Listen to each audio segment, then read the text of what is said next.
আসসালামু আলাইকুম ওরহমতুল্লাহি ওবরাকাতুহু। আলহামদুলিল্লাহ আলহামদুলিল্লাহি ওয়াকাফা ওয়াসসালামুন আলা ইবাদিহিল্লাযিনা ইসতাফা, আম্মা বা'দ। আজ আমরা জানার চেষ্টা করব একটি বহুল পরিচিত প্রশ্নের উত্তর।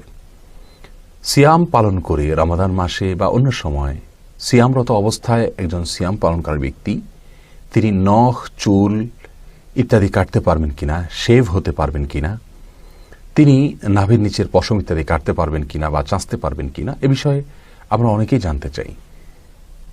সিয়ামরত অবস্থায় এই কাজগুলো করলে আমাদের সিয়াম ভঙ্গ হবে কিনা বা সিয়ামের কোনো ক্ষতি হবে কিনা, সিয়ামের জন্য এটি ক্ষতিকর হবে কিনা, পুরো বিষয়টিকে আমরা সামনে রেখে উত্তর দেওয়ার চেষ্টা করবো ইনশাআল্লাহ হবে না। প্রিয় দর্শক, আমরা এর আগে সুনান নাসাইয়ের একটি বর্ণনায় কোনো একটা পর্বে উল্লেখ করেছিলাম যে সিয়াম ভঙ্গের বিষয়টি আসলে নির্ভর করে শরীরে কোনো কিছু প্রবেশ হলো কিনা, পেটে পাকস্থলিতে কোনো কিছু গেল কিনা, খাদ্যের কাজ হলো কিনা, এর উপরে সিয়াম ভঙ্গের বিষয়টি নির্ভর করে। শুধুমাত্র বীর্যপাতের বিষয়টি এক্সেপশনাল। কোনো কিছু বের হলে অজু ভঙ্গ হয়, আর কোনো কিছু প্রবেশ করলে রোজা ভঙ্গ হয়। বীর্যপাতের বিষয়টি এক্সেপশনাল, ভিন্ন, ব্যতিক্রম, যে তার ফলে রোজা ভঙ্গ হয়। আমরা দেখি নখ, চুল ইত্যাদি কাটলে বা শেভ হলে, অথবা আপনার নাভির নিচের কোনো পশম ইত্যাদি যদি কেউ কেটে থাকেন বা চেঁচে থাকেন, তাহলে এগুলো শরীরে কোনো কিছুকে প্রবেশ করায় না, যার কারণে এগুলো সিয়াম ভঙ্গ হওয়ার কোনো কারণ হতে পারে না।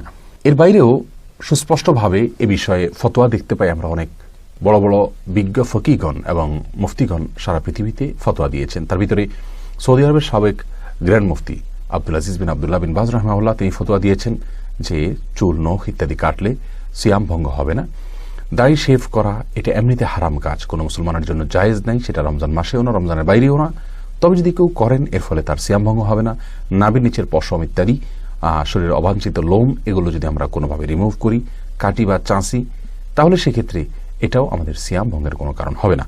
একই ফতোয়া কাতার ভিত্তিক ওয়েবসাইট, ফতোয়ার ওয়েবসাইট islamweb.com এর মুফতিগণ তাদের বোর্ড ফতোয়া দিয়েছেন, এবং সৌদি আরবের লজনা দায়েমা বা ফতোয়া বিষয়ক স্থায়ী কমিটি, সর্বোচ্চ স্থায়ী কমিটি ফতোয়া বিষয়ক, সেখানে পুরো কমিটির ফতোয়া রয়েছে বিষয় যেগুলো সিয়াম ভঙ্গের কোনো কারণ থাকবে না। অতএব আসুন আমরা জেনে নিই যে সিয়ামরত অবস্থায় রমজানে বা অন্য কোনো সময় আমরা যদি হাতের বা পায়ের নখ কাটি বা চুল কাটি অথবা চাঁচি, তাহলে এর কোনোটি আমাদের সিয়ামের জন্য কোনো প্রকার ক্ষতিকর হবে না। আল্লাহ তাআলা আমাদের সকলকে সিয়াম সম্পর্কিত মাসাইলকে জানার তৌফিক দান করুন।